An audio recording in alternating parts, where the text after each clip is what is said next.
ان خواتین کو آپ کیا میسج دینا چاہیں گے؟ دیکھیں میں اگری کرتی ہوں کہ انوائرمنٹ کسی حد تک سیف نہیں ہے, لیکن دا تھنگ از دیٹ کہ آپ کو ڈٹے رہنا ہوتا ہے, آپ کو اس چیلنج کو ایکسیپٹ کرنا ہوتا ہے. ہماری عورتوں بلکہ مردوں کا بھی میں بولوں گی کامیاب نہ ہونے کی سب سے بڑی ریزن یہ ہوتی ہے کہ وہ دوسروں کے اوپینین کو کنسیڈر کرتے ہوئے اپنی پوٹینشیل کو کچھ بھی نہیں سمجھتے. دوسرے ہر جگہ لیگ پولنگ ہے. آپ یہ کوئی بھی عورت یہ نہ سمجھے کہ میں جب کام کے لیے نکل رہی ہوں اٹس ایزی تھنگ, لیکن اس کا مطلب یہ نہیں ہے کہ ہم اس میں پریشان ہو جائیں, ڈسٹرب ہو جائیں. یہ ہمارے لیے ایک چیلنج ہے.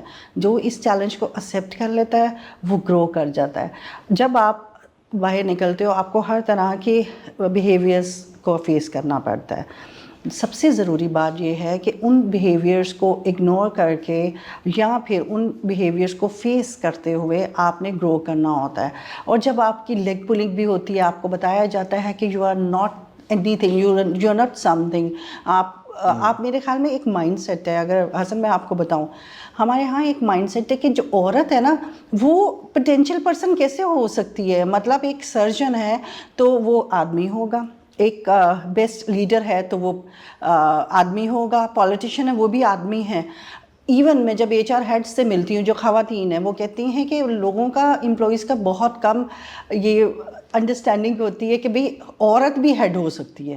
تو مطلب سب سے پہلے تو یہ ہے کہ پاکستان میں لوگ مانتے ہی نہیں ہیں کہ عورت پوٹینشیل ورک جو ہے نا کر سکتی ہے. تو مجھے لگتا ہے کہ یہ ایک عورت ہوتی ہے اس کے لیے بہت بڑا چیلنج ہوتا ہے کہ وہ اس کو منوائے, اور even she can do that. مجھے لگتا ہے عورت میں ایسی کچھ خاص قسم کی کوالٹیز ہیں جو آدمیوں سے بھی زیادہ آگے جا کے. اور پھر آف کورس 55% کو اگنور نہیں کیا جا سکتا ہے. ہمیں آج عورت کو باہر نکلنا ہے, اگر وہ نہیں نکلے گی تو ہمارے لیے فیوچر میں ڈیزاسٹر ہے. بالکل صحیح. اچھا اب ذرا ہم بات کرتے ہیں, جیسے اپنی خواتین کا بتایا, ہمارے یہاں دیکھا گیا ہے رورل ایریاز میں باقاعدہ طور پہ کہ ماں باپ سمجھتے ہیں کہ شاید بیٹیوں کو اتنا نہیں پڑھانا چاہیے, بیٹوں کو زیادہ پڑھانا چاہیے. یہ بھی ایک سوچ پائی جاتی ہے کہ لوگ کہتے ہیں کہ یار چھوٹے اسکول میں بیٹی کو پڑھا دو, بڑے اسکول میں ہم اپنے بیٹے کو ڈالیں گے کیونکہ بیٹی کی ہم نے کر دی تو شادی ہی ہے. آپ اس سچویشن کو کس طرح سے دیکھتی ہیں؟ دیکھیں یہ سچویشن بالکل ایسے ہی ہے. رورل ایریا کے علاوہ اگر ہم بڑے سٹیز میں بھی بات کریں تو آج کل جو سچویشن یہی ہے, وہ سوچتے ہیں کہ why we should invest for girls. مجھے تو کسی نے یہ بھی بولا کہ آپ جو ہے نا اگر بیٹی کو جو ہے نا ایک کمپنی نہیں کھول کے دینی پڑے گی چاہیے آپ کو, کیونکہ کل کو یہ تو جہیز میں ساتھ چلی جائے گی. مطلب لوگوں کا یہ مائنڈ سیٹ ہے. میں سمجھتی ہوں کہ سب سے بڑی اب چیز ہے کہ اب یہ باتیں تو بہت ہو گئیں کہ رورل ایریا میں یہ ہو رہا ہے یہ ہو رہا ہے, لیکن اب اگر اس وقت مجھے لگتا ہے سب سے زیادہ ضرورت یہ ہے کہ اگر اس وقت خواتین اگر وہ پڑھی لکھی زیادہ نہیں بھی ہیں تو وہ سکلز کی طرف آ جائیں. اگر وہ کچھ ٹیک کے سکلز, IT کے سکلز, اگر وہ میٹرک بھی پڑھی ہوئی ہیں, ایون وہ بھی نہیں پڑھی ہوئی, تو وہ اپنی انگلش کو بہتر کر لیں. یہ ایک لینگویج ہے, یہ ہمارا فوبیا علیحدہ بات ہے بن چکا ہے, یہ صرف ایک لینگویج ہے, اس کو ڈیولپ کر لیں. آپ سکلز ڈیولپ کر لیں, آپ ملینز کما سکتی ہو. بس آپ کی ڈٹرمنیشن ہونی چاہیے کہ بھئی میرے سامنے پہاڑ بھی آ جائے گا تو میں نے کام کرنا ہے, اینڈ دیٹس اٹ. بالکل صحیح. اچھا سعدیہ یہ بتائیے, ساری چیزیں تو بالکل ٹھیک ہیں, پرفیکٹ ہے.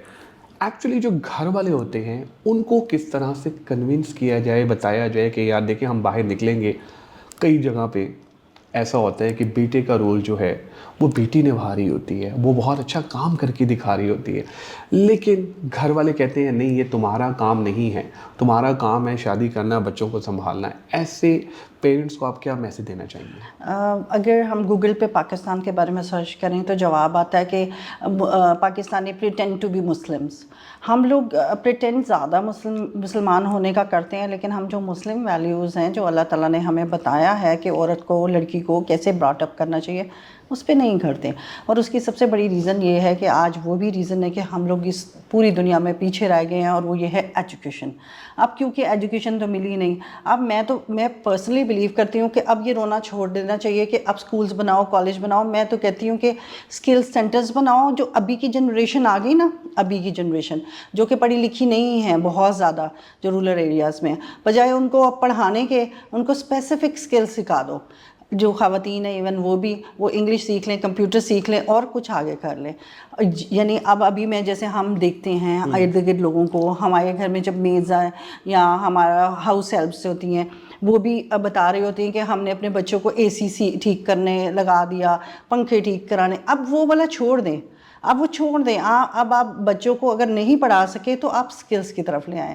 مجھے لگتا ہے کہ ہمیں ایک دوسرے کی ہی ہیلپ کرنی پڑے گی, ہمیں ایک دوسرے کی ہی اویئرنیس, اور جو کامیاب لوگ ہیں اگر وہ کہیں نہ کہیں ٹائم نکال کے کچھ کر دیں تو میرے خیال میں یہی اب ہو سکتا ہے, سوائے اس کے اب یہ ایجوکیشن سسٹم پہ کہ چینج کرو, یہ کرو, یہ رونا چھوڑ کے بس اب خود سے کچھ کرنا چاہیے. صحیح. اچھا سعدیہ, آپ ماشاء اللہ لاہور چیمبر آف کامرس میں ایک بہت امپورٹنٹ رول بھی پلے کر رہی ہیں اور آپ ایونٹ بھی کروا رہے ہیں, you working as a trainer as well. کیا کیا انیشیٹیوز جو ہیں وہ آگے آپ فیوچر میں لے گی؟ جی آف کورس, میں اس چیز میں دیکھ رہی ہوں, میں چاہ رہی ہوں کہ ہم ٹاپ سی اوز کو بلائیں, ٹاپ سکسیزفل لوگوں کو بلائیں, اور ہم یوتھ کو, ویمنس کو انگیج کریں ساتھ میں. پھر یہ ہوگا کہ جو لوگوں کی اتنی کیوریز ہیں, ایون آئی ٹی کے حوالے سے youth is so much confused about what to choose what not to choose. Career path ہی پہلے ڈیسائیڈ نہیں ہوتا, اگر وہ غلطی سے ہو جائے تو اس کے بعد جاب کوئی نہیں ملتی, پتہ ہی نہیں ہے کہاں کرنا ہے, کیا فری, کوئی کہہ رہا ہے فری. اب اتنے زیادہ باجے بجنا شروع ہو گئے ہیں یوٹیوب پہ, کوئی کہہ رہا ہے یہ کرو, کوئی کہہ رہا ہے, اب ہر بچہ یہ کنفیوز ہو گیا کون صحیح ہے, ایون یہ بھی اتھینٹک سورس نہیں پتہ چل رہی. تو تھنگ از دیٹ کہ ایک اچھے پلیٹ فارمز جیسے لاہور چیمبر آف کامرس یا فیڈریشن آف پاکستان, وہ ایک اتھینٹک سورس ہے. اس کے تھرو اگر ہم یوتھ کو اور ویمنس کو ایجوکیٹ کرتے ہیں کہ وہ کریئر پاتھ کیسے ڈیسائیڈ کرے, اور اس کے بعد وہ کیا کر سکتی ہیں, انہیں جاب کرنی چاہیے یا پھر اپنا بزنس کرنا چاہیے, یہ ساری انفارمیشن ایک اتھینٹک سورس سے ملے گی تو میرے خیال میں یوتھ زیادہ کنفیوز نہیں رہے گی. بالکل صحیح. Thank you very much, Sadia, for your time, for your support and love, and you're an amazing speaker, by the way. Thank you. Thank you very much. آپ لوگوں کا ہی بہت شکریہ آج کے ایپیسوڈ دیکھنے کا. میں امید کرتا ہوں آج کے ایپیسوڈ آپ کو پسند آئی ہوگی. دوستوں, اپنا فیڈ بیک ہم سے ضرور شیئر کیجیے گا تاکہ ہم بھی امپروو کر سکیں. دعاؤں میں یاد رکھیے گا. انشاءاللہ عنقریب ایک نئی ٹاپک, نئی گیسٹ کے ساتھ آپ کی خدمت میں دوبارہ حاضر ہوں گے. Take care, bye bye.